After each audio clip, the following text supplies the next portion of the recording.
I was looking at their lives. They're really good at what they are doing, but they're really, really miserable in other areas of their life. This is where I started noticing it. They're a good leader on the title. They're the good manager on their business card. They're like managing maybe 500 people, maybe 2,000 people.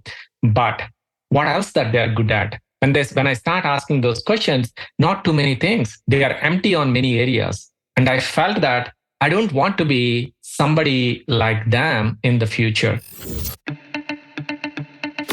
Welcome to another episode of Let's Talk Clarity podcast. Today, we have a special guest all the way from USA. Yes, he's founder and CEO of Make More Leaders, Vamsi Polimetla. Actually, he's from India. And the journey he took from India to USA is worth listening. How he went to Singapore and then how he climbed the ladder and reached USA. And after working for so many years, he changed his profession to business, and which is a coaching business. I met him in one of the retreat in Shimla, where he came all the way from USA to attend that event. He's so calm, composed, and having clarity in every area of life. In this episode, he has given very simple but powerful tips and tricks to transform your career and to manage your time and how to get fulfillment while doing a job or business. So, without further ado, let's start the episode and talk clarity.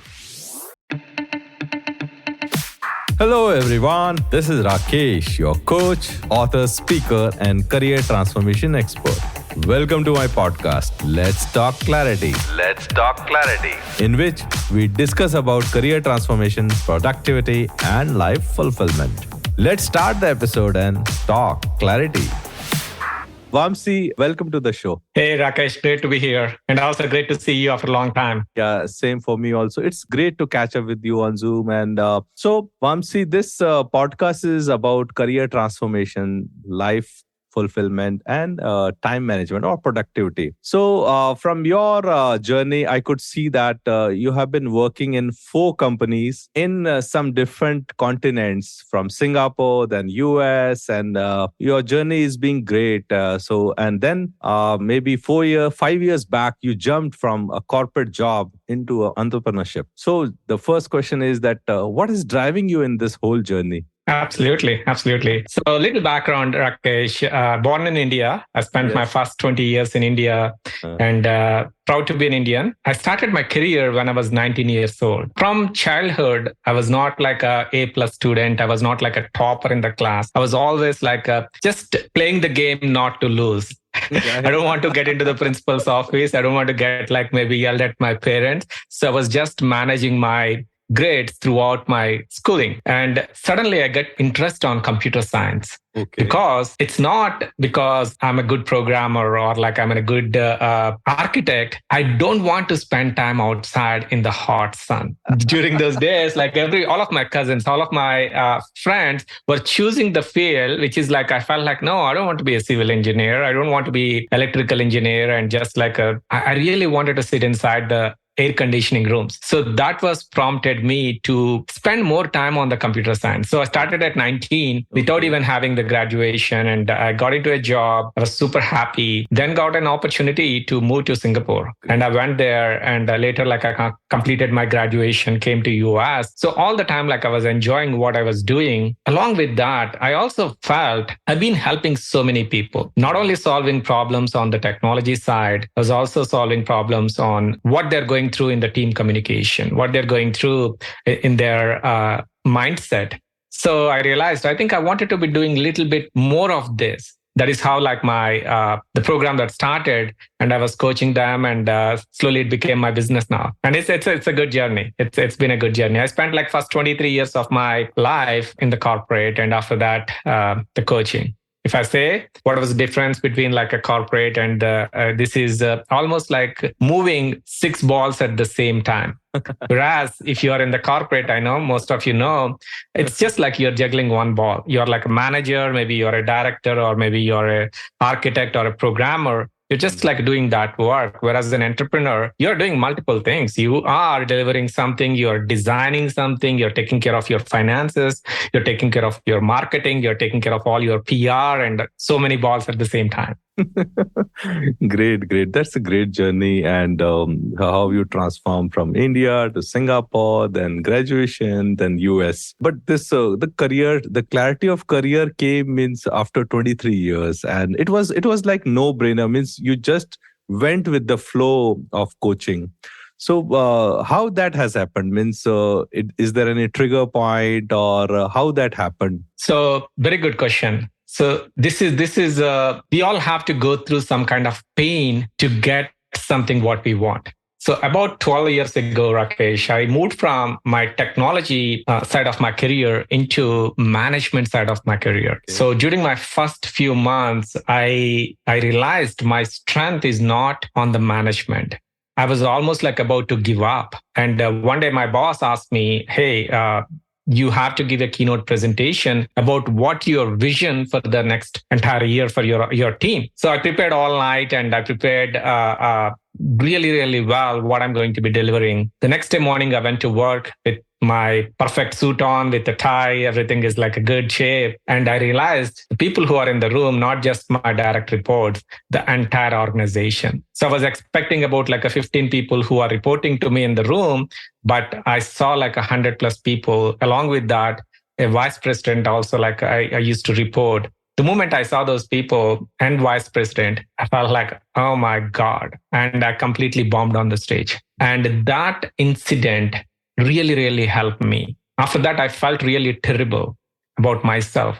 Why did I do such a bad job? Why? I don't think like I deserve this job. I went to my manager at that point and I asked, I was about to ask, hey, I wanted to go back to my technology role. This management gig is not at all good for me. That was my intention. But very first thing he said was, Vamsi, you did pretty well yesterday. I was kind of shocked and it's like a slap on my face. He believed in me. I know I did not do that good, but he saw something in me. He was encouraging me. So I stepped out from that room and I decided, I think I need to start believing more on myself. And I started investing almost like every single dollar I was making into my personal growth after paying my house, after paying my all kids and mandatory things. That really helped me, Rakesh. That investment started 2xing, 3xing, 10xing in my life.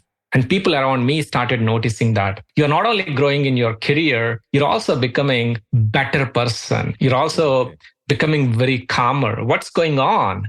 So people started asking. I said, like, I don't know what's going on. Just maybe I'm reading some books. I'm going to some events. I'm taking some courses. I started working with people like Robin Sharma, Tony Robbins, Brendan Burchard. And I was talking with you before this interview starts, like Louis House. All these people indirectly helping me to see the possibilities that I was not seeing. And with that, I started like taking one step at a time. How about I push myself a little harder. And over the time, it's a compound effect. Wow, that's such a deep incident you have shared, and I was just in awe that how that we are so harsh on ourselves, and someone or maybe some boss or some senior person is believing you more than us. So it was a mind-blowing event you have shared, that incident you have shared. It's been crazy to listen, and I was just going into my mind, and I was going into my childhood, that when someone believed in me more than myself, and it was I remember that it was my uncle when I was playing cricket. So I was good in cricket. So he was like, yes, we have to play nationals, and I was not able to play the bowler of my local means neighborhood, and he's believing me that I will play in the nationals. So I just got into my mind that incident. Absolutely.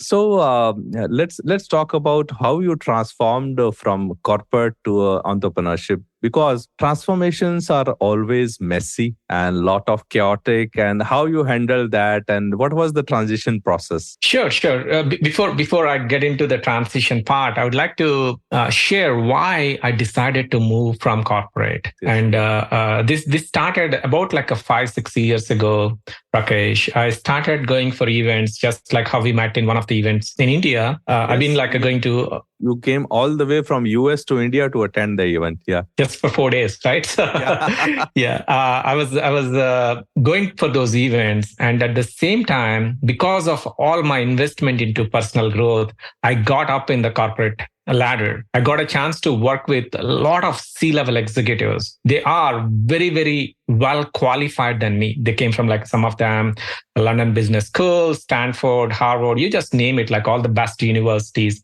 I was not even close to sit next to them, have a conversations with them because of my personal growth, the management saw we need somebody who got like a boots on the ground, should be in this room. And happened to be, I got that opportunity. And I was looking at their lives. They're really good at what they're doing, but they're really, really miserable in other areas of their life. This is where I started noticing it. They're a good leader on the title. They're the good manager on their business card. They're like managing maybe 500 people, maybe 2,000 people. But what else that they're good at? When I start asking those questions, not too many things. They are empty on many areas. And I felt that I don't want to be somebody like them in the future. I did not see myself climbing the corporate ladder with so many holes on my back. That is where the transition, the mindset started. And it's just the beginning. I keep like investing more into studying those people. This is again, Rakesh, for all of you who are listening to this show, when you look at somebody, don't just look at the person based on the title. Look at the person, how healthy that person is. If somebody, a general manager, somebody is like a director, maybe a vice president, and if you are respecting them, you are doing every single thing that person is asking you to do based on the title, I think you are doing it wrong. You need to start seeing that, is this the person really my role model? Is this the person like as flexible that I wanted to be? Is this the person got like the energy like one of my champion, like a Sachin Tendulkar's energy in this? Do you have any of the similarities? Look from those angles. I think like that's important thing. Like all of us make a mistake. Oh, I wanted to follow this guy because he got $1 million on his bank account. No, you need to see many other things. Some people, they don't have those titles. Maybe they are like your colleagues, maybe somebody who's under you, but they're really, really energetic. They're very sharp. They have a more clarity than anyone in the room. Maybe you can model them as well. So that is how like the modeling will start, and that is how you can learn from other people. So the transition part, going back there, I know this is a long answer. Transition started one day. I was with Tony Robbins. I spent like a good amount of time learning from Tony Robbins. So you did date with destiny. Right. I did 15 plus events with Tony. I also worked with Tony. Yeah. So pretty long time there. I realized every time when I see Tony, or maybe when I see Robin Sharma, when I see Brendon Burchard, they all are really, really alive. They are joyful doing what they are doing. When I'm in the boardroom with the 15 other executives, everybody is stressed. They're trying to put a mask on themselves and trying to behave like somebody who is not. Because I know in and out of that person in the boardroom, they're talking like somebody else. They're behaving, they're like trying to just like faking it. I saw that. I don't want to be that person. I really wanted to do just like how Tony, how Robin Sharma, how Brendon Burchard, all these people are enjoying that what they're doing. So that is where like it started. Right now, you and I are talking. I'm fully in the moment of like a joy, right? I see the same thing from you. You're smiling, and this is the difference that I noticed that, and I decided I don't want to be in the corporate. I wanted to be doing this. And for me, the decision was pretty clear, and I created a roadmap. I don't want to be quitting tomorrow because I got this insight. I gave myself 12 months. In the 12 months, I wanted to slowly move into the full-time coaching. So what happened, Rakesh? Again, a lot of people, they think entrepreneurship is like, I need to have this like a 7-step formula, like maybe 100 lead funnel, something. No, you don't need any of those things. Start with one person. So in this journey, I proposed one of my friend. hey, his name is Venkat. He's also from India, living in US. And hey, Venkat, I'm thinking about starting a coaching business. Do you think like it's something that I'll be good at? And immediately he said, Vamsi, I've been observing you from the past few years. I don't think like maybe any person that I know a better coach than you. How about like maybe I become your client? Can you coach me? And I said like, wow, are you serious? And he said like, yeah, I'm 100% serious. Let's start. And I said like, okay, let's start from next week. So all that next week, I was just like brainstorming all these ideas, how I'm going to be helping him. That's it. I did not go for any course and say how to create a coaching program, nothing. Everything like say, these are the things that I know I can help him with.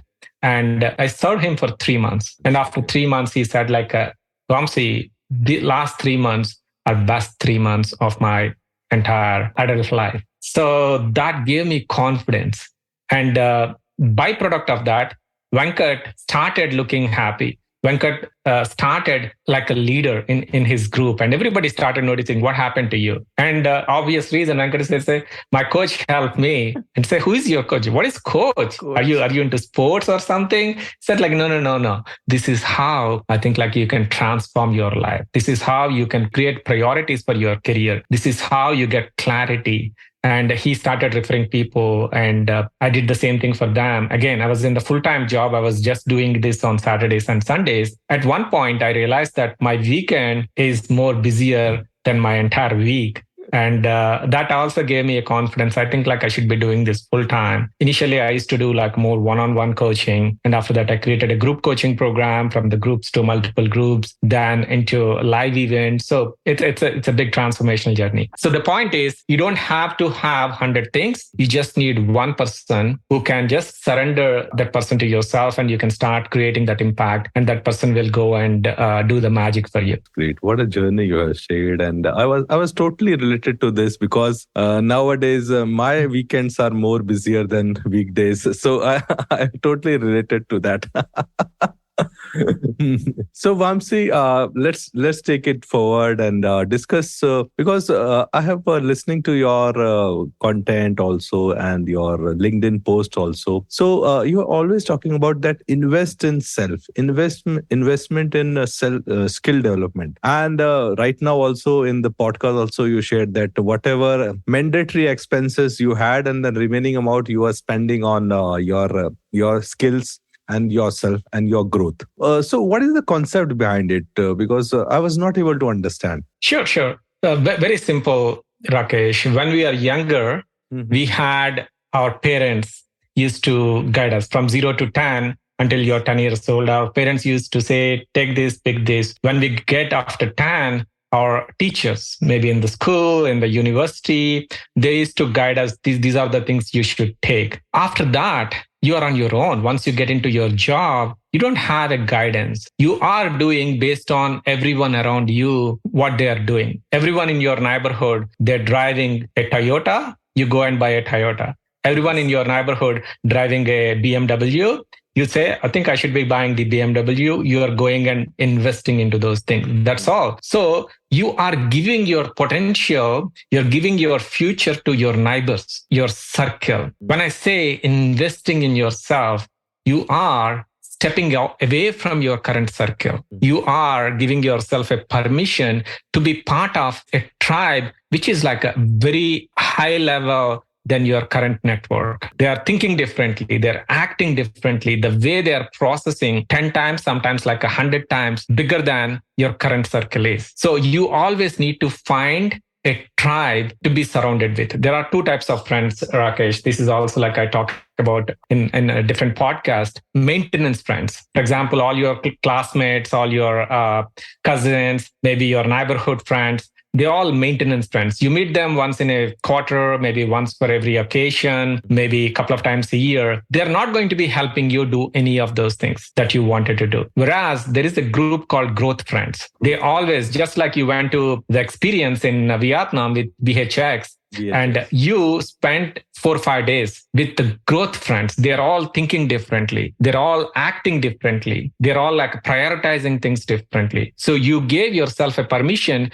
to surround with those growth friends. So that is the investment you need to start making. Who are the people who are thinking 3 or 4 steps ahead of me? And if you spend more time with them, you will be start thinking. It's almost like a magnet. When you put like other object close to the magnet, that object get the same energy, right? The same thing here. I got your point, and the investment. So I was also thinking about myself, and in the last 4 5 years, I have also spent maybe $1 million in Indian rupees, and including our life plugin and BHX and all those things. And I could see that something is getting transformed inside me, and I was having some different friends, and now I got the name also, growth friends. So the growth friends are the ones always when we are slowing down, because our life always like throws curveballs, right? Yes. And whenever we are slowing down, maintenance friends are not going to be doing anything for you. Growth friends always reminds our future. Hey, Rakesh, you are going to be one of the best podcasters in India, and your podcast is going to be downloaded like 1 million times. Why you are not playing big? Why you are slowing down? Why you are restricting yourself? Whereas in the maintenance friends, they say, Rakesh, what is this podcast? Come on, let's have some party. Come on, let's go for a beach and just enjoy. This is boring. Right? So 2 different variations. The more time that you spend with the growth friends, you get really into the zone that you want it to be. Again, like there is nothing wrong with the maintenance friends, but you need to limit yourself, especially if your priority, you wanted to grow and you wanted to create an impact in this world. So you need to spend time with the people who are creating the impact. Wow, that's great. And there was such an important concept of growth friends and maintenance friend. So Vamsi, let's take the discussion further, and let's discuss about what are your top 3 highs of your career, maybe corporate career and coaching career, both. Sure. It's always a learning process. I would say when I started my career at 19, in India, I was making about $30 a month. During those days, my only intention is I don't want to work anywhere outside of this computer because this is so cool, calm, and also very colorful. The teenager that thing. And I started there. And the moment I stepped out from my comfort zone, Rakesh, I was originally from a city called Visakhapatnam in Andhra Pradesh. And I never stepped out from my home state until first time I stepped out from the country. And that was like one of the riskiest thing I did, because I went to Singapore as a visitor, as a tourist. So that was the first time I got my passport, went to Singapore, and I not only just increased my salary, I 100x'd. I was making $30 before a month in India. That became $3,000 within weeks. I landed in Singapore. I got my visitor visa for I think like about 30 days. In this 30-day period, I appeared for like a couple of interviews. At that point, it was okay. Being a visitor, you cannot work, but you can go and attend interviews. And after like second interview, I think I got the job. I think I got like multiple jobs, and I selected the one, and that was 100x. From there, again, like I moved to US, from US to doing multiple things and starting my career, starting even like in the coaching business. I started with just like one person. Then from there, I moved into the group. From the group, I started like a live events. So always the moment we start stepping out from our comfort zone, all the magic is going to be happening. One thing is most of the people got drug addiction. I would say 95% of the people. The drug is called comfort zone. I'm very comfortable with this job. I think I have my car, I have my house, I have 2 kids, maybe I have 2 vacations a year. I'm comfortable. Really? No. Once you step out from that, ask yourself, like, what is that, like my purpose? What I really wanted to do with my life? Am I really doing at my full potential? Am I just doing it to put a check mark on every single box? 2 types of games that people play, Rakesh. One type of game is playing not to lose, and the second type of game is playing to win. If you are like me, I used to love cricket when I was younger. I never played cricket in the past, like maybe 25 years, but I still have cricket is like maybe one of the sport I enjoyed thoroughly. And also I did not watch too many matches also in the past 20 years. Are you playing the game not to lose? Just think about it, how that match is going to be. Everybody is going to be just trying to be there versus are you playing the game to win? Think about your health. Think about your finances. Think about your career. Think about your relationship, especially, which is like a backbone for everything what you're doing. What kind of relationship that you have with your parents? That's one of the things that I've been like really seeing that, especially living in US. A lot of people from India who comes here and not like they don't have any strong relationship with the parents. Yeah. So why don't you just invest a little bit more? When you are younger, your parents celebrated your birthdays. I know some of your listeners are from India, most of them maybe. Ask yourself how many times that you celebrated your parents' birthday. Is this your priority? Don't just cry when they're gone. Enjoy every single year. Spend some time. Don't take your baggage. Don't take your partner. Don't take your kids. Don't take like all the work to them. You go and give yourself as a gift. Mom, dad, I really wanted to spend some time during this birthday, and just talk to them from your heart. Ask them what's going on. And, you get more clarity after those 2 days, because they are ready to give you so much. Most of the time, we are like a closed cups when we go to our parents. We always say, hey, I got like 7 meetings today. I need this for lunch. I need this for breakfast. Are you going for a restaurant or what? Going for your parents' place. Just check out all the things in your trunk, put it outside in the parking lot, and go as a human being and spend. I think that's the magic that you can create. And also, it's going to be a good memory for you, all the listeners. Wow, that's amazing, and what you have shared, and it literally pushed me also to just go to my hometown and just meet my parents. Yeah. And thanks for that, and I'll definitely do it. So, but you just talk about that we have to balance our parents and relationship and then health. So, is there some mool mantra or something that we can balance out everything, or I put it other way? So, how to manage our time so that we are balancing everything in our this 24 hours? Sure. There is nothing called time management.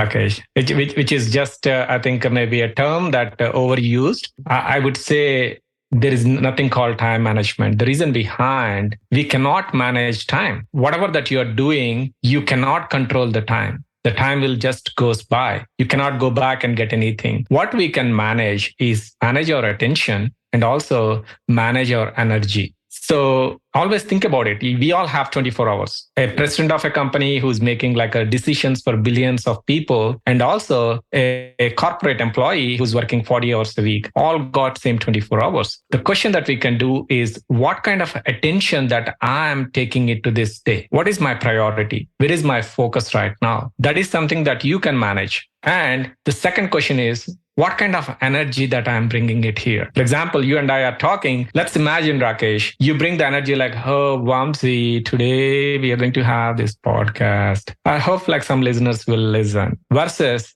how you showed up. You showed up like an energy scale of 1 to 10. You showed up at 10, right? So this energy is something that you can manage. I'm not just talking about when you're talking to your boss. Think about what energy that you can carry when you're talking to your kids. What attention that you can carry when you're talking to your partner. What attention that you're carrying when you're talking with like maybe your neighbors. So you can control your attention and also you can control your energy. If you use these both, I think you will be amazing at every single day, every single hour. You don't have to manage time. You don't have to manage something that we cannot control. Wow. That's amazing. And it is I got to know this new concept of managing attention and energy and both. And I become more curious than, but how to do it? Means, is there any way, is there any framework, or is there any tool which you use in your life?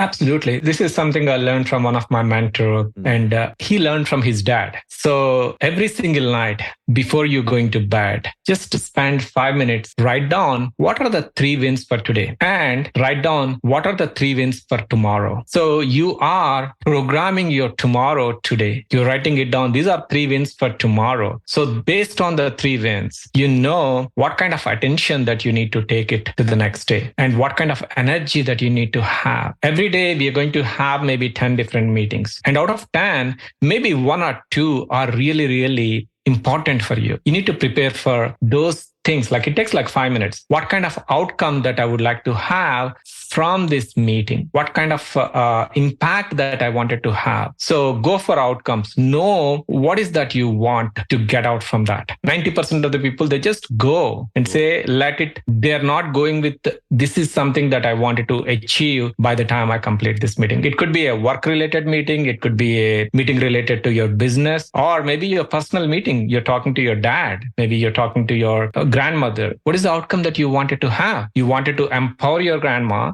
Hey, I think you and I are going to have this conversation 10 years from now. Don't think that you're old. So if that is something that I had something recently, my grandma is 93 years old. So every time I go there, I just like give her 2-3 years more life. And she's always like says, yeah, we're going to have like this conversation 2 years from now. So unconsciously, she's preparing for that, right? So that is the outcome exactly I want from that particular meeting. So the moment you know your intention, this is what you wanted to, your attention goes there and you know what kind of energy that you need to set there. Wow, that's great. And from here, I remember I don't do it regularly, but it always in my mind that just before dinner, I used to think that what good things happened today. So just before dinner, just starting my first bite. So I think that what good thing has happened today. So that brings up some gratitude and some sort of calmness that, these 2-3 things have happened today. And from that incident that your grandmother, you are telling that 2 years down the line, we also have a talk. So this reminded me that famous Viktor Frankl's book, Man's Search for Meaning. So during that concentration camp, he was there for 3 years. But all the way daily, what he was thinking is that after this concentration camp, I will meet my wife. And that purpose gave him hope. And in that concentration camp, there were people who were more muscular than him and they was more powerful physically, but they were not having purpose. Viktor Frankl was having purpose that after this concentration camp, I will meet my wife. So that reminded me from this incident that... Absolutely. That's a really good book. A lot of takeaways. I think every time when I read that book, I get a different message, Rakesh. Very powerful. It's all about like how we are seeing the world, right? Even if you're reading Nelson Mandela's biography, you experience the same thing. He was there for almost 27 years in the jail in South Africa with the really, really, really tough conditions. And he always saw the outcome. He did not see the current circumstances. So I also, I have not read Nelson Mandela's autobiography, but I will definitely do. And I also read Man's Search for Meaning maybe 3-4 times, and it always gave us a new perspective and new something to think about life. Absolutely. Wow, great. So Vamsi, let's take it forward and let's discuss about your main mantra of your company, Make More Leaders, that so that you will help leaders to achieve the goals of 10 years into 12 months. So what is that and how that means how you are helping people to do that? It's not like a mantra. It's a system that I created over the times. First, identify what exactly that they want in their life. And the very first thing that I help them to do is like alignment. Is this something that you really wanted to do? A lot of times, Rakesh, people select few things based on, my neighbor is doing that, so I should be doing this too. Or maybe my cousin is doing that, I should be doing that. They are just doing it because sake of doing it? And is this really aligned? Is this really like you wanted to do? Because making money, if somebody is doing something just to make money, it's not going to be sustainable in the long term. They need to have little more deeper purpose there. So the moment somebody identify this is my purpose, and they are going to be going extra mile. Motivation is something can only help you to go from 0 to 1, from 1 to 99. They need to have those systems. So I help them to create the systems that they can use, because I spent like first 25 years of my life creating systems for software companies and healthcare companies. And that's where like I spend majority of my time, and I know the power of systems, and I help people to create their own systems, own rituals, because everybody is different. Some people, their strengths on one area, some people's strengths on like a different area. So identify what are the strengths that they have and create everything around that. And also always like it's a course correction. You cannot say, okay, next 25 years, I'm going to be doing this, because things will be changing. A lot of things like are coming to your way. I created a simple system. Again, this is not by me. I learned from many mentors in this journey. It's called a 6-week cycle system. So what we do is we identify 3 goals for the 6-week cycle. And once we identify those 3 goals, we go all in with those 3 goals for the 6-week cycle. Once the 6-week cycle is over, we know what is the definition of done for each goal by end of 6-week cycle. It could be you starting a podcast. It could be you writing a book, or maybe you applying for a senior executive job. Whatever that is, you are going to be defining the definition of done for that particular goal. And in the 6 weeks, we go all in. After 6 weeks, we're going to be taking 1 week completely like off. There's nothing there. We just like enjoy that success. And the next week, we're thinking about, we're again like not doing anything. We're thinking about the next 6-week cycle. So 6 weeks, full work, 2 weeks, slow down, again 6 weeks. So we go in these iterations. And a lot of people that I help with, they do a lot of work in the 6 weeks than many people they do in the entire year. Because this is going back to my concept, like there is nothing called time management. Are you managing your attention? Are you managing your energy? I help them to manage both, and have created some tools, and they use those tools to get clarity about what they wanted to be doing on that particular day, on that particular week, and on that particular 6-week cycle. And they're going to be start saying no to the other things, because a lot of times we get distracted by shiny things. That's the reason like most of us are not achieving what we want. And they also like say, okay, I'm not going to be distracted. And yeah, that's the process. Okay. Yeah, that's amazing. That system, actually, we are having a good systems for a corporate, for entrepreneurship, but we are not having systems for self. And that governs through habits and through practice. That's other thing. So from here, let's discuss about if someone is working in a corporate and working 9 to 5, and or he or she is having some business. So how to get the fulfillment out of career? I mean, sometimes we are working in a corporate, but just we are completing the task or to-do list. But that fulfillment sometimes doesn't come. And the process of career transformation starts from there. So how to get the fulfillment?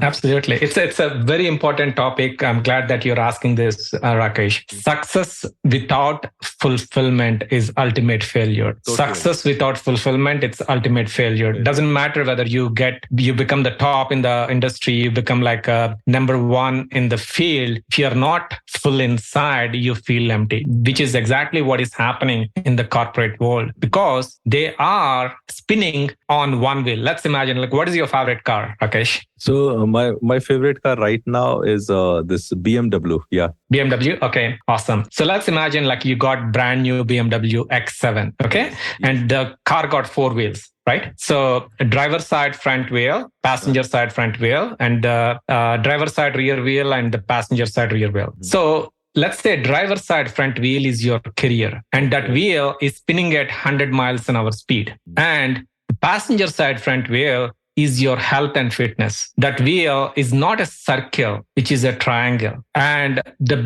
rear side, the wheel on the driver's side is your relationship with your family, relationship with yourself, relationship with your parents, maybe relationship with your network. That is a square. And the final wheel is your spirituality, which is a smaller circle. Just imagine this is a brand new BMW X7. You paid like maybe $100,000 to get that car. But if you have wheels like that, how long you want it to be sitting on that car? Not too long, right? And think about how long your family members would like to sit on this car. Yeah, definitely not. Even though it's a brand new car, even though it's got like all the bells and whistles, they wanted to get out from that car as soon as possible. Yes. So when you're thinking about fulfillment, you need to start thinking about what is something that you are putting too much focus on and ignoring other areas. First, do a quick audit on this. It's not just like a rocket science. I'm going to be fulfilled when I get like maybe $100,000 bonus. No, you will get happiness when you get $100,000 bonus, but that happiness is not going to be there after 1 week. You're going to be exactly in the same position because you have so many holes on your bucket. Everything is leaking from that side. So that is the reason you need to always like have that audit and ask yourself, like, what is the area that I think I'm losing all these things? If you take a baby, newborn baby, just maybe 6 months, 9 months old, the baby is always fulfilled. So that's I think like a clear example. Like we put like so many things on so many sides, and that's draining our happiness. Wow, that's great. And it's always pleasure to talk to you, Vamsi, and it always pleasure to have some analogies with the leadership and the life and fulfillment. So I'm always enjoying this. Yeah, absolutely. So Vamsi, let's take it forward, and we are almost at the end of our podcast, and we have talked about present, past. So let's talk about something future. So maybe in maybe 5 years, 10 years, 15 years down the line, if you are writing your autobiography, so what title would you give to your autobiography? Good question. This is something that I always ask myself. Did I live today fully? Did I love my life? Did I love what I'm doing?